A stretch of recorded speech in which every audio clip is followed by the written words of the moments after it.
Okay, motion is pretty fun to depict in manga, mainly because it forces authors to be creative. After all, how can you show something moving in a still image? I'm going to show you some common techniques you can use to show motion in manga, and explain the reasoning behind them. Keep in mind that, even though motion techniques are shown, the poses themselves are also strong in order to help accentuate the motion. The first technique is very simple for conveying motion, a line of action. Simply drawing the path an object takes before it reaches its destination makes the reader understand that the object moved or is moving. If we remove the lines of action, this object looks like it's just laying on the ground, rather than floating down from the character. Likewise, this character still kind of looks like they're throwing these attacks, but the readability of the scene is much easier with the line of motion, drawing out the throwing motion. This line of motion technique is good and simple, but I would regulate it to scenes that aren't too bombastic. Keep this simple technique to simple scenes. Similar to the line of action, using a trail can help depict motion. This trail technique is similar to the line of action technique, except that the object's path isn't a singular line, but instead as wide as the object itself. This is usually because a singular line, while it conveys motion, doesn't do quite a good job at conveying speed. By drawing the trail, or line of action, as wide as the object, it makes it seem a little bit faster than a singular line. Not only that, lines of actions don't work well with forward motion sometimes. Like in this example. Where would you draw the line of motion? You would have to draw it over the arm, but this interferes with the clarity of the punch. It looks more like the arm is split in half, rather than a line of action. So by drawing the fist trail, it's much more clear that her fist is flying towards him. These two techniques are similar, so it's okay if you're confused. I would suggest that you draw a line of motion, and if it isn't fast enough, or the line of motion interferes with the clarity of the object, maybe try using this trail technique instead. The next few techniques all revolve around using speed lines. Speed lines are lines that help emphasize speed or motion. You can use speed lines for the actual line art of the characters. You just have to draw in the direction of the action. It's similar to motion blur, where the speed lines emphasize the line of action, but still leaves enough readability for you to recognize the shape of the object that is moving.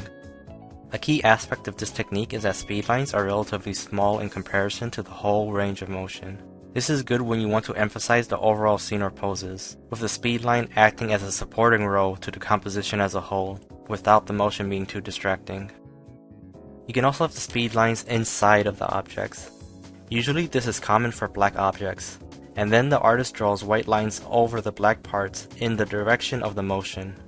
The reason for this is that black speed lines for the line art with black objects make the shape of the object harder to recognize or changes the silhouette of the object entirely. To work around this, you use white speed lines inside of the black coloring to emphasize the motion. This way, the shape is still recognizable and it still resembles a motion blur. The last common place to insert speed lines is the background itself. If you don't want to distort the object by drawing speed lines inside of it or its line art, you can draw the speed lines on the background. It's similar to when you're in a car and you see everything moving really fast out the window, but inside the car, everything is still. This allows the pose and motion to be very clear at the expense of readability of the background. Usually though, you can get away with drawing the speed lines in accordance to the planes of the background as a replacement for an actual detailed background. A rule I personally follow is this. Generally, use speed lines for the line art. If the object is mostly colored black, then use white speed lines inside of the object instead. If I don't want to sacrifice the clarity of the objects, then use speed lines for the background. Next are some special examples of motion. In this case, the use of after images. This technique works in tandem with page flow. As the reader's eyes move across the panel, they see multiple drawings of the same character. It's almost as if the character also moves across the panel alongside with them. Because of this, you can kind of get a sense that they're moving from one area to the next within the same space. If we get rid of the after images, the scenes look much less busy and there's less motion in the scenes. In fact, they lose a lot of information. The Blue Lock character is no longer crossing up the defenders, and the Guren character isn't tripping over themselves. I would suggest using after images for displaying multiple motions within a short amount of time or a small area. The last special example is a shake effect. Unlike all the previous examples where the range of motion is noticeable or large, Shaking or resisting are motions which their beginning and end positions are almost identical, as if it's trying to reset itself. So how do we convey motion when the object is constantly resetting its position? We draw lines parallel to the outline of the object.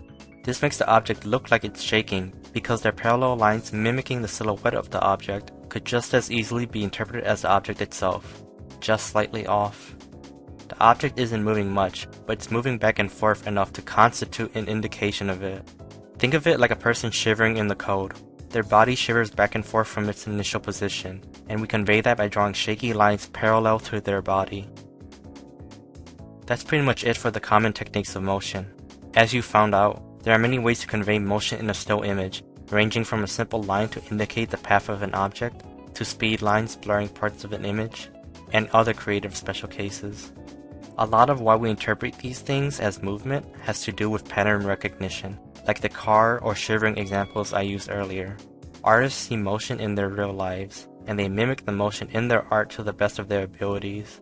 The best interpretations stood the test of time, and are almost universally understood by everyone who sees said motion in an artist's work. But as you depict motion in your works, make sure your poses and clarity of the objects are strong enough that the scene is still readable, without over-relying on motion techniques. Okay, go draw.